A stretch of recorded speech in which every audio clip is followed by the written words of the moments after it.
Ooh. A little bit more pace there we've seen in this competition. This time opening পার্টনারশিপে নাইম শেখ জিশান আলম ঝড় বইয়ে দিলেন। একেবারে ঝড় বলতে যা বোঝায় ঠিক তাই। 3.2 ওভারে বোর্ডে জমা 55 রান। 3.3 ওভারে নাইম শেখ যখন আউট হন তখন মনে হচ্ছিল যে বাংলাদেশের পক্ষে 200 রান করা খুবই সম্ভব। তবে ওই নাইম শেখের আউটের পর জিশান সাইফরা খানিকটা স্লো খেলেছেন। 3.3 ওভারে বোর্ডে 55, সেখান থেকে জিশান এবং সাইফ যখন আউট হন রান 77, মানে পরের 6-7 ওভারে বাংলাদেশ এ দল বোর্ডে জমা করতে পেরেছে মোটে 22 রান। সাইফ 10 বলে 3 রান করেছেন এবং জিশান 23 বলে 30 রানের যে ইনিংসটা খেলেছেন, শুরুর দিকে যে ধরনের অ্যাটাকিং ক্রিকেটের পশ্চা সাজিয়ে বসছেন, পরের দিকে গিয়ে স্পিনারদের আগমনে সেটা কিন্তু অনেকাংশেই আসলে কমে এসেছিল।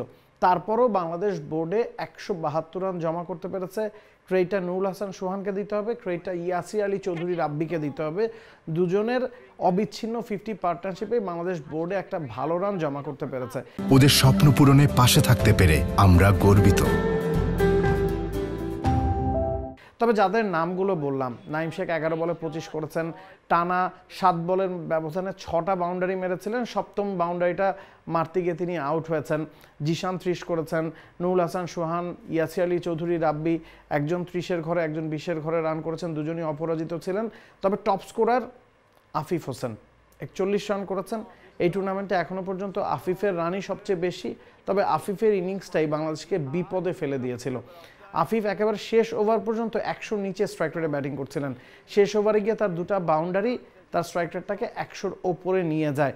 তারপরও আপনি এই ধরনের টুর্নামেন্টে 40 বল যখন মোকাবেলা করবেন, 100 স্ট্রাইক রেটে ব্যাটিং করলে সেটা দলের জন্য খুব একটা সুবিধার হয় না। সেটাই হয়নি। বাংলাদেশ বোর্ডে 172 রান জমা করতে পেরেছে। হাতে যদিও তাদের উইকেট ছিল, তবে যখন মনে হয়েছিল বাংলাদেশ 200 রান করতে পারে, সেটা যে করতে পারেনি সেটার কারণও আসলে আফিফ, বাংলাদেশ এ দলের টপ স্কোরার। জবাব দিতে নেমে অস্ট্রেলিয়ান দলটার শুটা একেবারেই ভালো হয়নি। নর্দার্ন টেরিটরির সাথে খেলা ছিল জেক ওয়েদারওয়েল্ড, ডার্সি শর্ট, মার্কাটারি দুই ওপেনার, বাহাতি ওপেনার, ড্যাশিং ব্যাটার, দুজনই খুব শুরুতেই আউট হয়ে গেছেন, দ্রুতই আউট হয়ে গেছেন। 24 রানের ব্যবধানে বাংলাদেশ নর্দার্ন টেরিটরির 3টা উইকেট নিয়ে নেয় এবং তখন ম্যাচের দখলটা পুরোপুরি বাংলাদেশের কন্ট্রোলে। সেখান থেকেই জর্ডান সিল্ক 48 রানের একটা ইনিংস খেলেছেন 41 বল মোকাবেলা করে, এবং তার সাথে 3 নম্বর যিনি নেমেছেন তিনিও 40-এর একটা ইনিংস খেলেছেন। মনে হচ্ছিল যে নর্দার্ন টেরিটরি ম্যাচটাকে নিজেদের আওতায় নিয়ে আসবে ওই দুজনের 72 রানের জুটির কল্যাণে।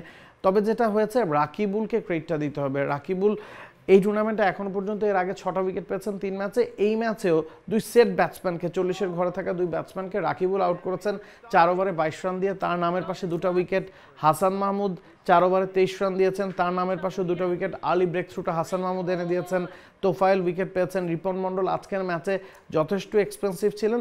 তবে যখন back to back Rakibul 2 set ব্যাটসম্যানকে আউট করে দেন, 106 রানে চতুর্থ উইকেট এবং 114 রানে নর্দার্ন টেরিটরির 5ম উইকেটের পতন ঘটে, তখন আসলে নর্দার্ন টেরিটরি ম্যাচ থেকে ছিটকে গেছে।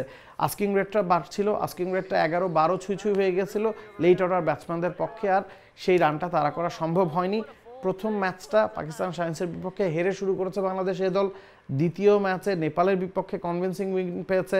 তৃতীয় ম্যাচে পাঁচ স্কচার্সের বিপক্ষে আবার ব্যাটিং বিপর্যয়ের কারণে হেরেছে। এই ম্যাচটা ওভারঅল ব্যাটিং বোলিং দুই জায়গাতেই ভালো পারফর্ম করে বাংলাদেশ এ দল জিতেছে। 4 ম্যাচে 2টা জয়, 4 পয়েন্ট বোর্ডে জমা আছে। এখনও অনেকগুলো ম্যাচ বাকি আছে। ফাইনালের স্বপ্ন এখনও হয়তো বাংলাদেশ এ দল দেখতে পারে, তবে পয়েন্ট টেবিলে তাদের অবস্থান কিন্তু মিডের দিকে, মাঝখানের দিকে। ফাইনাল খেলতে হলে বাকি সবগুলো ম্যাচই আসলে মাস্ট উইন বাংলাদেশ এ দলের জন্য। For more updates, subscribe to our YouTube channel and click on the bell icon. Follow us on Facebook and Instagram. Download T-Sports app to enjoy exciting games and highlights. Visit tsports.com.